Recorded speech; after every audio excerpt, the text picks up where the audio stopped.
Ya,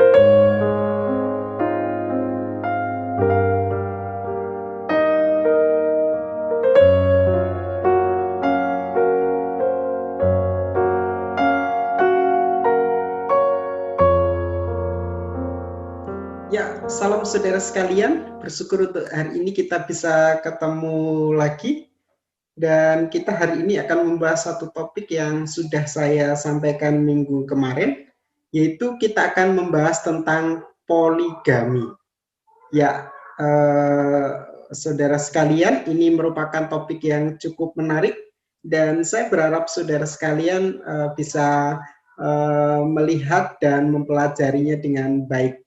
Ya, poligami merupakan salah satu sistem keluarga yang memang kalau dalam konteks Indonesia itu sudah biasa, karena memang mayoritas Muslim, dan di agama Muslim memang diizinkan dengan syarat menurut mereka, setahu saya. Nah, bagaimana dengan kekristenan? Apakah kekristenan juga mengenal poligami? Dan nanti kita akan lihat di dalam Alkitab, khususnya dalam kitab Perjanjian Lama, lalu bagaimana kitab Perjanjian Baru, dan kita akan menyimpulkan kira-kira bagaimana sikap kekristenan terkait dengan poligami itu sendiri. Iya, seperti itu. Mari kita akan lihat untuk materi kita terkait dengan poligami, saudara sekalian. Ya, poligami adalah sistem perkawinan di mana suami boleh memiliki beberapa istri dalam waktu yang bersamaan.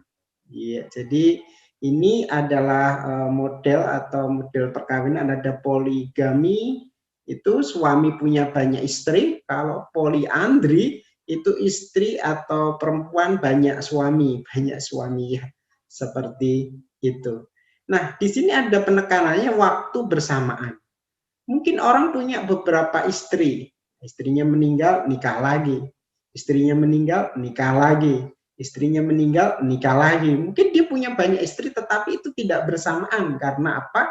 Karena istrinya sudah mati dan dia menikah lagi. Tetapi terkait dengan poligami di dalam bagian ini adalah suami memiliki beberapa istri dalam waktu yang bersamaan. Ya, jadi istrinya ini ada beberapa, lebih dari satu, dan itu dilakukan secara bersamaan. Kata poligami secara etimologi berasal dari bahasa Yunani. Kalau kita lihat di sini, yaitu kata polus yang artinya banyak dan gamos yang artinya perkawinan. Bila pengertian ini digabung, maka poligami adalah suatu perkawinan yang banyak atau lebih dari seorang. Jadi dalam konteks ini memang konteks Israel adalah paternalistik, di mana seorang laki-laki itu kadang memiliki istilahnya kuasa lebih di dalam bagian ini, sehingga akhirnya dalam konteks ini poligami yang saya maksudkan adalah suami yang memiliki beberapa istri dalam waktu yang bersamaan. Nah, seperti itu. Nah, sebenarnya apakah Allah itu menetapkan poligami? Ya, apakah Allah itu mengizinkan poligami? Ataukah Allah itu mengharuskan poligami? Nah, mari kita lihat di dalam Alkitab, kitab Perjanjian Lama, bahwa Allah itu sebenarnya menetapkan monogami. Satu, poli banyak, mono satu. Mari kita lihat Kejadian pasal 2 ayat 23-24. Lalu berkatalah manusia itu, inilah dia, tulang dari tulangku dan daging dari dagingku. Ia akan dinamai perempuan sebab ia diambil dari laki-laki. Sebab itu seorang laki-laki akan meninggalkan ayahnya dan bersatu, ayahnya dan ibunya, dan bersatu dengan istrinya, sehingga keduanya menjadi satu daging. Ini menarik, saudara sekalian. khususnya bagian ini, seorang laki-laki akan meninggalkan ayahnya dan ibunya dan bersatu dengan istrinya. Bukan bersatu dengan istri-istrinya, tapi bersatu dengan istrinya.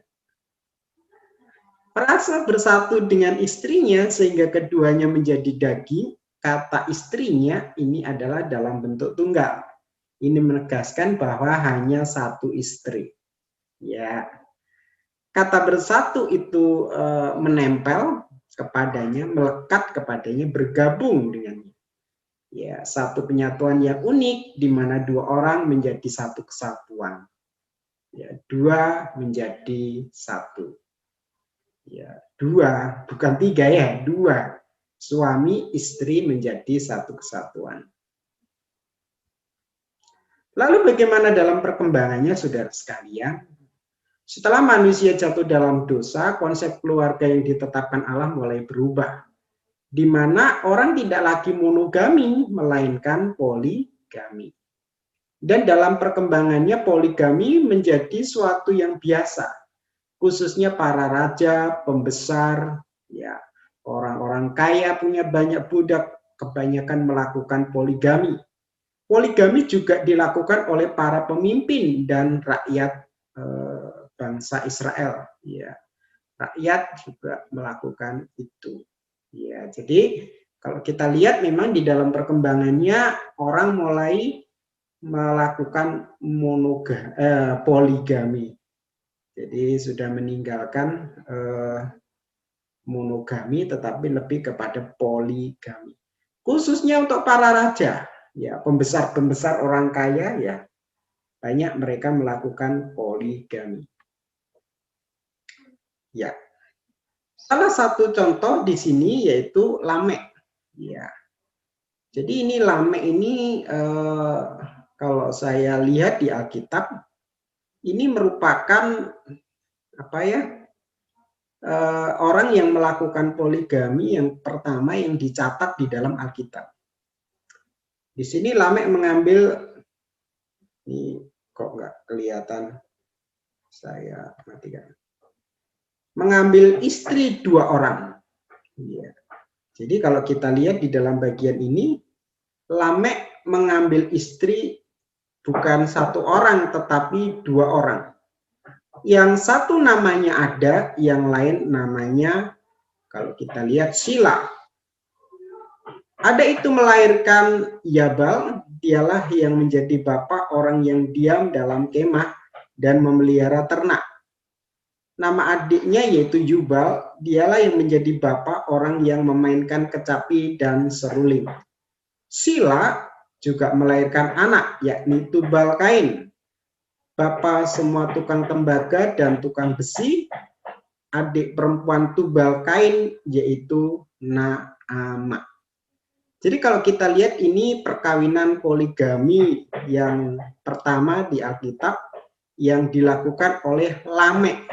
Jadi Lamek ini punya 2 istri, yang pertama bernama Ada, yang kedua bernama Sila. Lalu selanjutnya memang ya saya ambil beberapa tokoh yang memang penting dalam Alkitab ya yang ada, tapi yang mungkin tidak terlalu ini biasa ente ambil ada. Sebenarnya ada sekitar berapa ya, 25 tokoh. 25 tokoh yang berpoligami itu yang tercatat, yang hasil dari penyelidikan, dan mungkin lebih banyak lagi sih. Oleh karena itu saya tidak ambil semua, saya hanya ambil beberapa yang memang tokoh-tokoh sentral, tokoh-tokoh penting dalam kitab Perjanjian Lama. Yang pertama tadi Lamek sudah, selanjutnya adalah Abraham. Kejadian pasal 16 ayat 1 sampai 3. Adapun Sarah, istri Abram, itu tidak beranak. Ia mempunyai seorang hamba perempuan dari Mesir namanya Hagar. Berkatalah Sarah kepada Abram, "Engkau tahu, Tuhan tidak memberi aku melahirkan anak. Karena itu baiklah hampirilah hambamu itu, mungkin oleh dialah aku dapat memperoleh seorang anak." Dan Abram mendengarkan perkataan Sarah. Jadi Sarah istri Abram itu mengambil Hagar hambanya orang Mesir itu, yakni ketika Abram telah 10 tahun tinggal di tanah Kanaan, lalu memberikannya kepada Abram suaminya untuk menjadi istrinya. Jadi istri pertama Sarah, lalu Sarah memberikan hambanya untuk menjadi istri Abraham ya, itu yaitu Hagar, sehingga sekarang istri Abram dua, yaitu Sarai dan Hagar. Nah, memang nanti ada menikah lagi sih Abraham itu, yaitu keturunan ya, dan seterusnya. Nah, selain Lamek lalu Abraham, ada juga yaitu Yakub. Dalam kehidupannya Yakub melakukan poligami. Ini istrinya tidak satu, tidak dua, tetapi 4. Yang pertama Lea, Rahel, Silpa, dan Bilha. Silpa ini adalah budaknya Lea yang diberikan Lea untuk Yakub sehingga akhirnya memiliki anak. Lalu Rahel ada Bilha ya. Nah, Lea ini dari Yakub punya anak Ruben, Simeon, Lewi, Yehuda, Isakar, Zebulun, dan Dina. Bilha, Yakub ya, dengan Bilha Yakub punya anak Dan dan Naftali. Dengan Silpa Yakub punya anak Gad dan Asyir. Dengan Rachel Yakub punya anak Yusuf dan Benyamin. Dari keempat istrinya Yakub mempunyai 12 anak laki-laki dan seorang anak perempuan.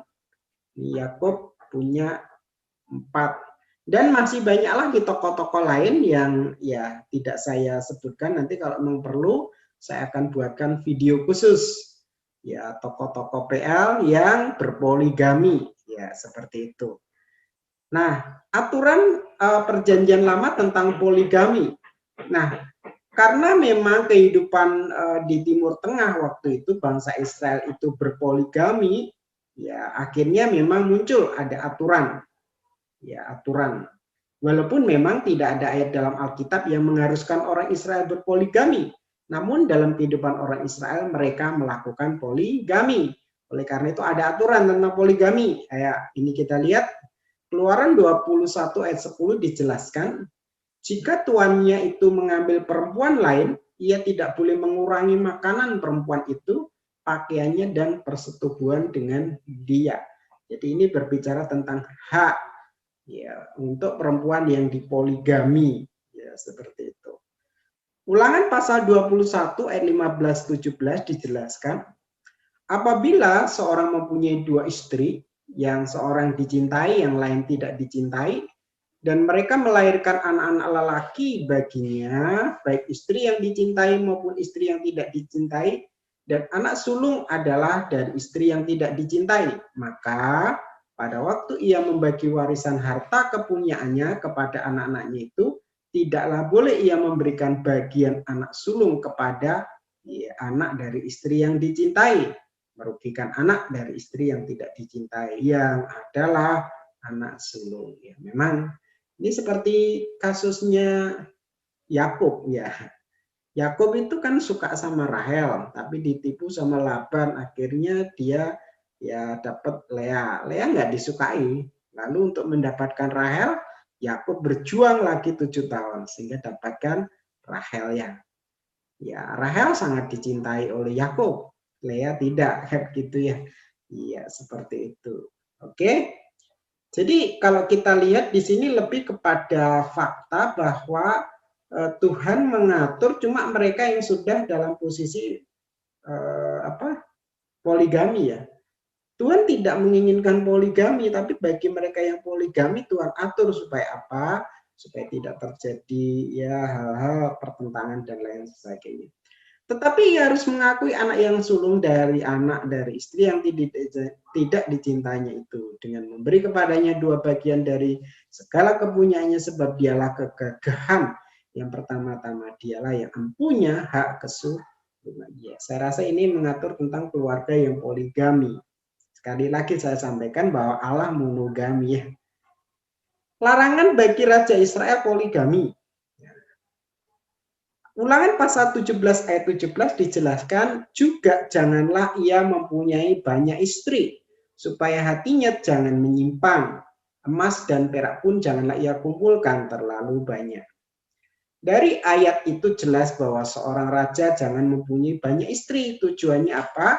Supaya hatinya jangan menyimpang. Salomo contoh raja yang memiliki banyak istri sehingga akhirnya menyimpang dari Tuhan dan Tuhan murka kepadanya. 1 Raja-Raja pasal 11 ayat 9. Mari kita lihat ya. Sebab itu Tuhan menunjukkan murkanya kepada Salomo sebab hatinya telah menyimpang daripada Tuhan Allah Israel yang telah 2 kali menampakkan diri kepadanya dan yang telah memerintahkan kepadanya dalam hal ini supaya jangan mengikuti ilah-ilah lain, akan tetapi tidak berpegang pada yang diperintahkan Tuhan. Lalu berfirmanlah Tuhan kepada Salomo, oleh karena begitu kelakuanmu, ya ini engkau tidak berpegang pada perjanjian dan segala ketetapanku yang telah kuperintahkan kepadamu, maka sesungguhnya aku akan mengoyakkan kerajaan itu daripadamu dan memberikannya kepada hambamu. Sehingga akhirnya nanti kalau kita lihat kerajaan Salomo pecah jadi 2, kerajaan utara dan kerajaan selatan, Rehabeam dan Yerobeam, ya seperti itu. Nah, mari kita akan lihat akibat seorang yang melakukan poligami. Kalau orang melakukan poligami, apa yang terjadi? Nah, kita akan lihat cerita-cerita dalam Alkitab ya, fakta-faktanya. Yang pertama itu keluarga Yakub. Ya, keluarga Yakub ya banyak, cuma saya tidak ambil semuanya, hanya beberapa tokoh yang saya ambil. Keluarga Yakub pasal 30 ayat 1, cemburulah ia kepada kakaknya itu. Ya, ini kasusnya Rahel. Rahel melihat kakaknya itu punya anak gitu ya. Sedangkan dia waktu itu dikatakan mandul, ya cemburu, lalu dia bilang kepada Yakub ya supaya memberi anak, lalu Yakub marah, Tuhankah saya ini? Wah, begitu. Dan lain sebagainya sehingga akhirnya memang Rahel memberikan budaknya Bilha untuk ya jadi istri Yakub untuk apa melahirkan anak-anak bagi Rahel ya. Ayat 30 ayat 8, aku telah sangat hebat bergulat dengan kakakku. Jadi ini ya boleh dibilang terjadi apa ya? Cemburu, pergulatan, perjuangan, persaingan, wah gitu ya. Ayat 30 ayat 15, apakah belum cukup bagimu mengambil suamiku? Ya, ini dalam konteks waktu itu anak Lea yang pertama bawa buah dudaim ya. Lalu Rahel minta buah dudaim itu. Dan seterusnya. Tapi yang jelas di dalam bagian ini memang Rahel merasa bahwa Yakub itu suaminya. Karena memang awalnya nikah pertama sama sama Lea ya. Lea merasa bahwa Yakub itu suaminya. Karena pertama kali nikah kan sama Lea. Cuma memang Yakub tidak mencintai Lea, itu masalahnya. Sehingga memang disitulah terjadi persaingan, terjadi ya segala macam konflik dalam keluarga. Dalam keluarga Yakub, Yakub banyak tinggal dengan Rahel. Yakub mencintai Rahel, inilah yang membuat Lea marah, menderita ya. Dan seterusnya tadi. Ya, ini perjuangan keluarga yang poligami. Bagaimana dengan Abram? Abram lebih tragis menurut saya. Abram menghampiri Hagar lalu mengandunglah perempuan itu. Ketika Hagar tahu bahwa ia mengandung, maka ia memandang rendah akan nyonyanya, akan tuannya, ya Sarai. Lalu Sarai berkata kepada Abram, penghinaan yang kuderita ini, ya adalah tanggung jawabmu. Akulah yang memberikan kepadamu dalam pangkuanmu. Tetapi baru saja ia tahu bahwa ia mengandung, ia memandang rendah aku. Tuhan kiranya menjadi hakim antara aku dan kau. Ya ini ya mulai merasa, wah ini saya mengandung berarti. Wah, dia mulai memandang rendah Sarai. Walaupun Sarai sebenarnya tuannya ya. Kata Abram kepada Sarai, hambamu itu di bawah kekuasaanmu, perbuatlah kepadanya apa yang kau pandang baik. Lalu Sarai menindas sehingga ia melarikan diri. Sehingga ia lari meninggalkannya. Dari ayat itu jelas terjadi pertikaian antara Hagar, Sarah. Hagar memandang rendah Sarah, lalu Sarah menindas Hagar, bahkan menyuruh, ya waktu itu dalam konteks untuk mengusir Hagar, sehingga Hagar pergi, ya di sana sehingga akhirnya adalah hero ya. Tuhan menemui di padang gurun karena anaknya ya kausan ya. Di situ jelas sekali terjadi ya boleh dibilang pertikaian. Sebenarnya masih ada misalnya contoh Hana dan Penina, yaitu kisah Samuel ya. Dan macam-macam nanti lain kali kita bisa bahas itu lagi. Nah, sekarang mari kita akan lihat bagaimana dalam kitab Perjanjian Baru. Ya, jadi kalau tadi di PL, sekarang baru ya.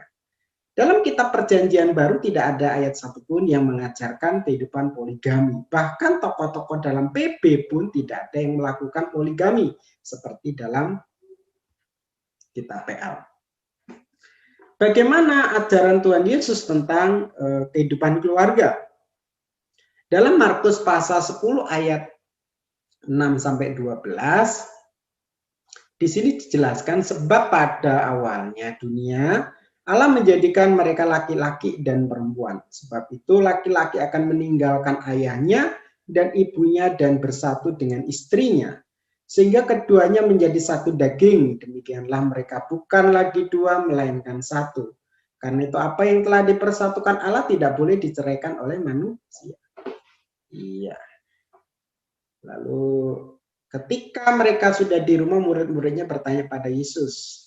Lalu katanya, barang siapa menceraikan istrinya lalu kawin dengan perempuan lain, ia hidup dalam perzina terhadap istrinya itu, dan jika istrinya menceraikan suaminya dan kawin dengan laki-laki lain, ia berbuat zina. Jelas di sini bahwa ajaran Tuhan Yesus monogami. Tuhan Yesus memakai ayat-ayat dalam kitab PL, khususnya Kejadian menjadi dasar ya pengajarannya, yaitu apa? Kalau kita lihat bahwa seorang laki-laki akan meninggalkan ayahnya dan ibunya bersatu dengan istrinya, bukan istri-istrinya. Tadi saya di atas sudah saya jelaskan itu ya. Tuhan Yesus mengatakan sebab itu laki-laki akan menghindar ya. Dari ayat di atas menegaskan Tuhan Yesus mengajarkan monogami bukan poligami. Ya, saya rasa ini jelas. Bagaimana dengan Paulus? Ya, dalam 1 Tesalonika 4 ayat 3 sampai 4 dijelaskan, karena inilah kehendak Allah pengudusanmu, yaitu supaya kamu menjauhi percabulan, supaya kamu masing-masing mengambil apa? Seorang, bukan beberapa orang. Perempuan menjadi istrimu ya. Seorang perempuan menjadi istrimu sendiri dan hidup dalam pengudusan dan penghormatan.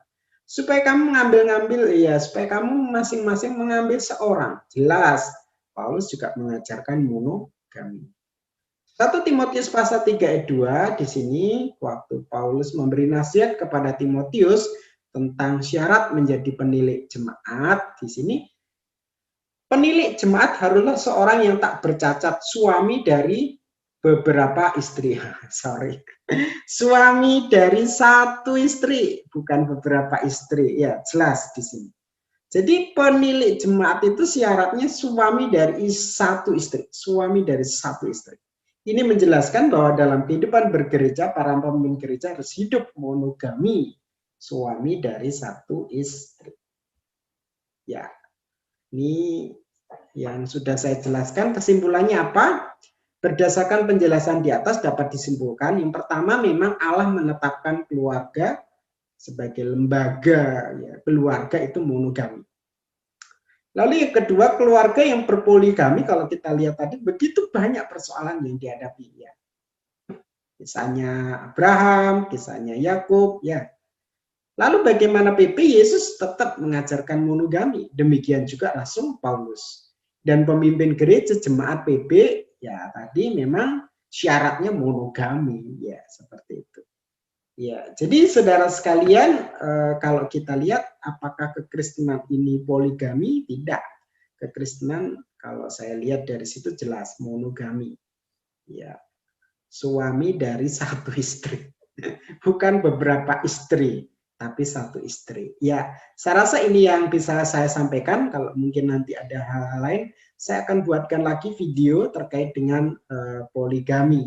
Ya, kalau nanti kita bisa bahas juga tokoh-tokoh dalam PL ini yang poligami siapa saja selain yang sudah saya sebutkan, dan mungkin hal-hal apa yang terjadi pada saat mereka poligami. Dan juga bisa juga dibandingkan dengan mereka yang monogami misalnya begitu ya. Ya, saya rasa ini yang saya bisa sampaikan. Terima kasih banyak. Ya, Tuhan Yesus memberkati kita semua. Amin.